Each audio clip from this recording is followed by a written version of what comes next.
order to have an arch that works better than to have a relieving triangle.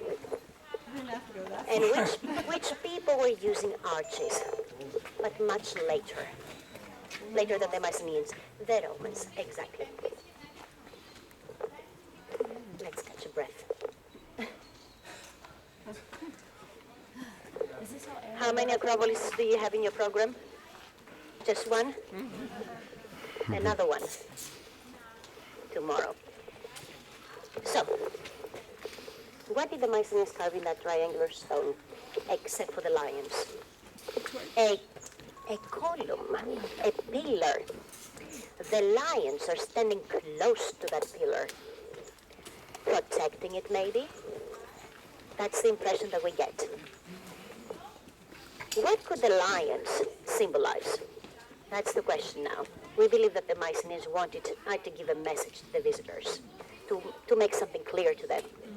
The lion is a symbol of power, of strength. The lion is the king of the animals, the king in the jungle.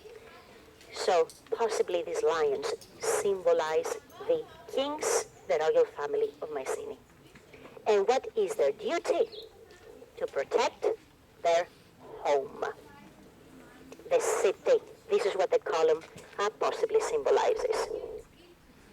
So the Mycenaeans wanted the visitors to know that the kings were very capable and able of protecting their home, because they have the support of the gods. Another element that we have.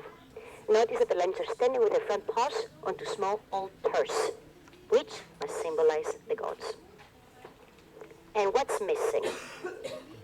The heads of the lions. But they were heads, we know that, even though they have been missing for many centuries.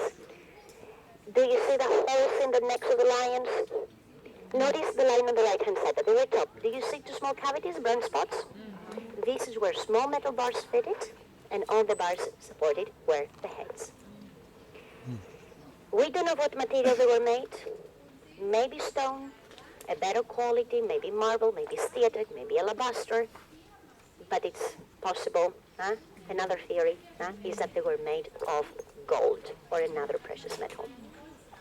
And of course they were stolen. A long time ago, because in the 2nd century AD, Pausanias came to Mycenae. Pausanias was a tourist, an ancient traveler. And he was keeping a sort of a diary. He visited many places. And he used to describe gates and temples. He saw this gate. He referred to it as the Lion Gate, but he didn't refer at all to the heads of the lions. So we believe that they were missing even in the 2nd century AD. Now, while walking in, notice the holes in the vertical stones of the entrance, the jambs, holes which indicate that there were doors here. 2 doors opening towards the inside, and the handles were fitting in the round holes. 2 round holes in each side, and 1 square hole in each side. What fitted there? When the Mycenaeans were closing the doors, they were securing them from the inside with a wooden bolt, a wooden bar, a sort of a lock. And this is where it fitted. And in the lintel, we see the holes where the hinges of the doors were turning.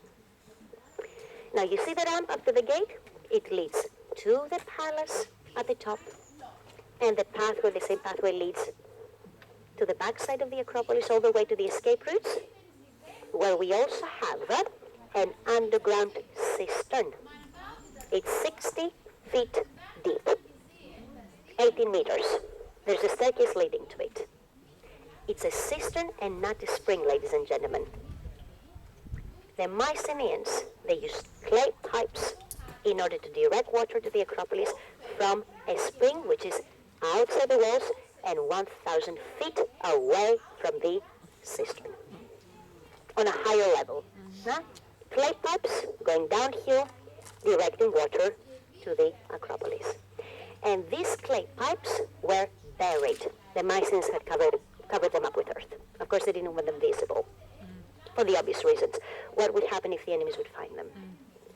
Break them, cut off the water supply. That's one scenario. And the worst scenario would be exactly to poison the water. wealthy people would have running water in their homes. We have a few mansions outside the walls, but close to the Acropolis. And we see clay pipes. They use the direct water to their homes from springs. And after the gate, and on your right-hand side, you are going to see the remains of the round wall of the cemetery where the gold masks were found by Heinrich Schliemann, the grave circle A. This is where 19 people were buried. 9 women, 8 men, 2 infants. 17 gravestones were found. Some of them whole, some of them in fragments. And a lot of these gravestones were decorated. They had carved decoration. A very common pattern, the spiral. The spiral, which for the Mycenaeans was a symbol of eternity, infinity. Any questions, ladies and gentlemen? So, a million questions. Okay. Giovanna. I'm going to be here for the next minutes to answer to your questions, but I would like to give you your free time. 11:15 or 11:20? 11:15. Giovanna told me to ask you about these 5 minutes. She said 11:15 on the bus. She told me that if you needed 5 more minutes to give them to you. Right? 11:20? 11:20. All right?